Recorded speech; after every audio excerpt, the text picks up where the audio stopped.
Yang pertama ya, mengenai kecurangan. Caleg itu ada saksi di TPS, partai ada saksi di TPS, capres, cawapres, kandidat ada saksi di TPS ada Bawaslu, aparat juga ada di sana, terbuka untuk diambil gambarnya. Saya kira pengawasan yang berlapis-lapis seperti ini akan menghilangkan adanya kecurangan. Tapi kalau memang ada betul, ada mekanisme untuk ke Bawaslu, mekanisme nanti persidangan di MK, saya kira sudah diatur semuanya kok. Jadi janganlah teriak-teriak curang. Ada bukti langsung bawa ke Bawaslu, ada bukti bawa ke MK. Oke, baik, kita lanjutkan perbincangan. Saya ingin melanjutkan perbincangannya. Tadi kita sudah mendengarkan ada pernyataan dari Presiden Joko Widodo yang mengatakan kalau kemudian ditemukan kecurangan, jangan teriak-teriak, tapi kalau ada buktinya laporkan ke Bawaslu, begitu ya, untuk kemudian ditindaklanjuti, begitu ya. Nah, kalau misalnya catatan dari nanti mungkin dari Egan juga bisa menambahkan catatan dari tim Amin sendiri, ada 9 pelanggaran yang mereka temukan di lapangan gitu. Nah ini dan kemudian juga Bawaslu kemarin juga sudah memberikan konferensi pers mengatakan menemukan ada 19 permasalahan pada tahapan pemungutan dan juga penghitungan suara. Ada 13 diantaranya permasalahan pada pemungutan suara dan 6 permasalahan pada pelaksanaan penghitungan suara, begitu ya. Artinya ini yang kemudian akhirnya perlu dibuktikan apakah pelanggaran-pelanggaran ini sistematis atau tidak gitu, dan kemudian ada orkestrasinya atau tidak, dan dampaknya seperti apa, seberapa masif begitu, yang kemudian nanti ujung-ujungnya bisa saja hasil pemilu ini kan digugat gitu ya.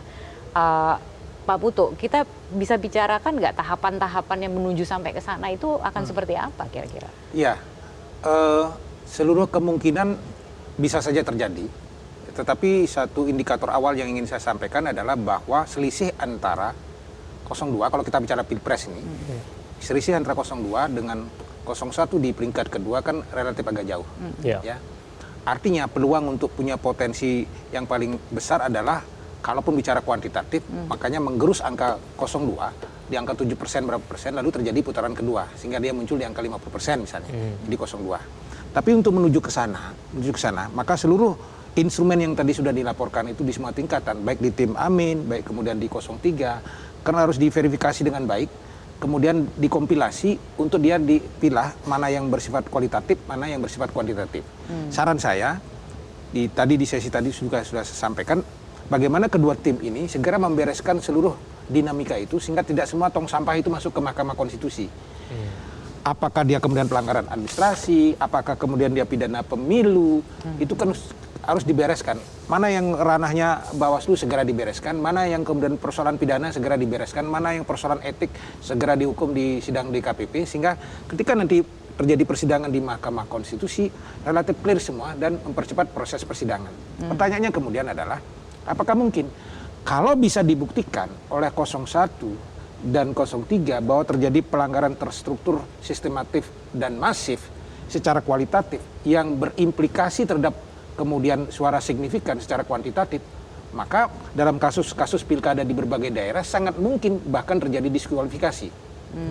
Saya melihat dinamika Pilpres ini sebenarnya seksinya bukan pada persoalan kuantitatif sama kualitatifnya. Saya melihat dinamikanya justru akan muncul pada persoalan persyaratan calon.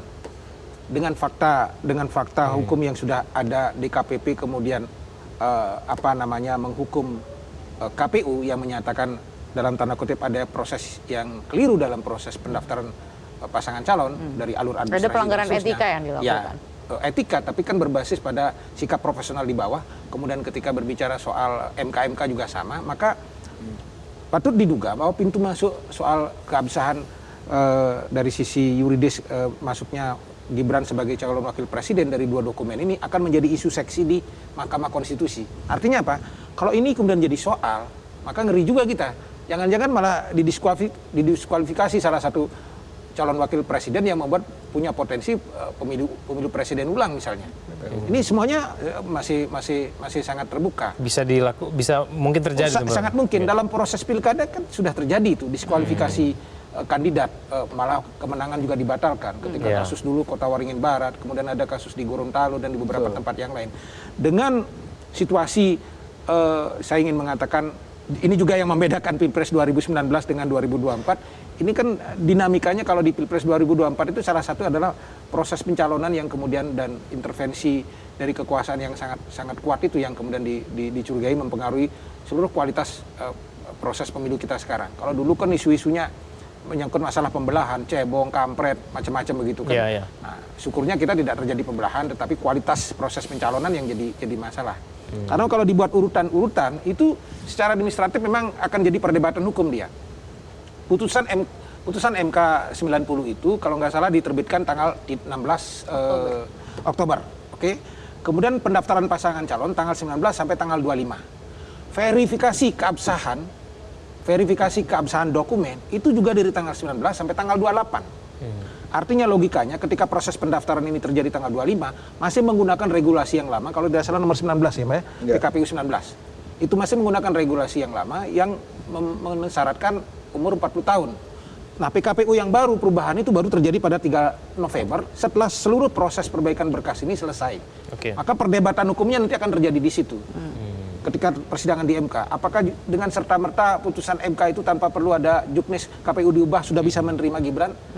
Atau sebetulnya dia harus melalui proses yang lain? Maka menurut saya Pilpres ini masih belum selesai ininya, ketegangannya gitu ya. Nah, ketegangannya nanti akan berujung di MK, baik aspek kualitatif tadi, aspek kuantitatif tadi. Sekarang tinggal persoalannya apakah tim pasangan calon 1 dan 3 bisa menyiapkan amunisi yang cukup signifikan untuk membuat yakin Hakim Mahkamah Konstitusi bahwa ada persoalan di situ, atau sudah cukup dengan selisih yang lebar ini gitu. Jelajahi cara baru mendapatkan informasi. Download Metro TV Extend sekarang.